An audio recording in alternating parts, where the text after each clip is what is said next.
We're making unleavened bread, very similar to communion bread recipes many churches have used through the years. We do not have any regular flour, so it's also going to be an instruction on how to make it gluten-free.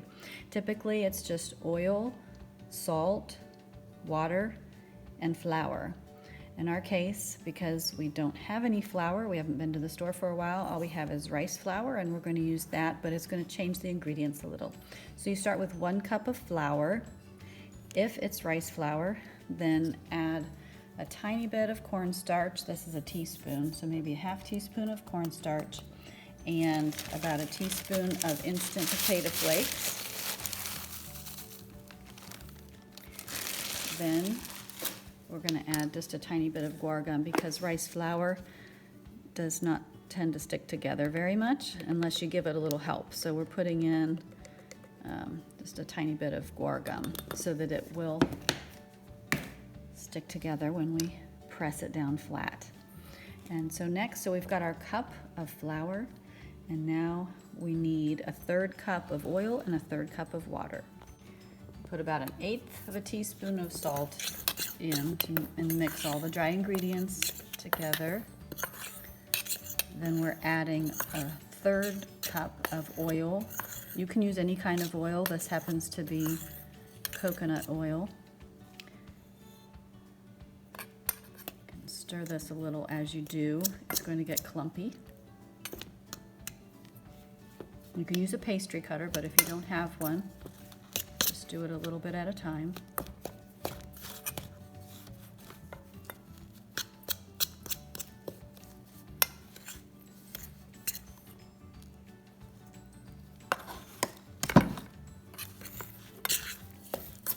And then we'll be adding a 1/3 cup of water as well.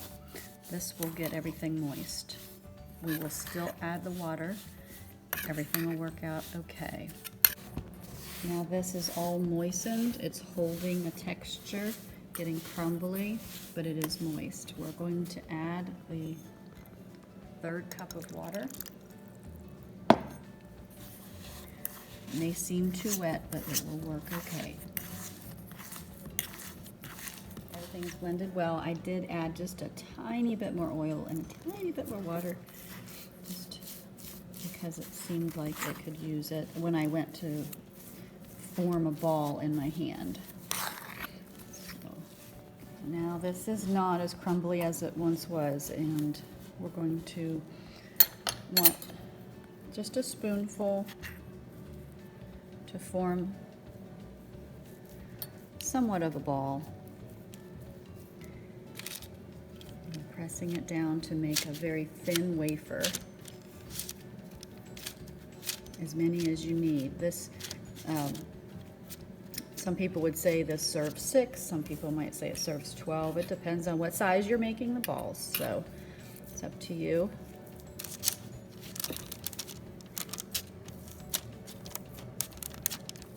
You want to go about, maybe a 1/4 inch thickness.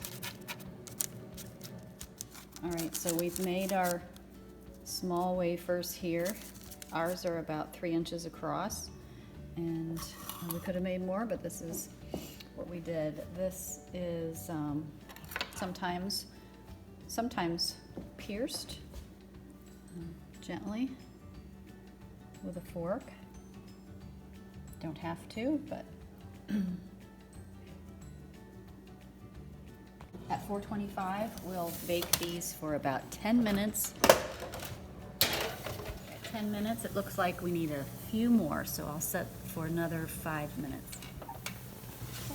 Ready to pull these out now. Now that they're cooled off, we'll place one in each bowl.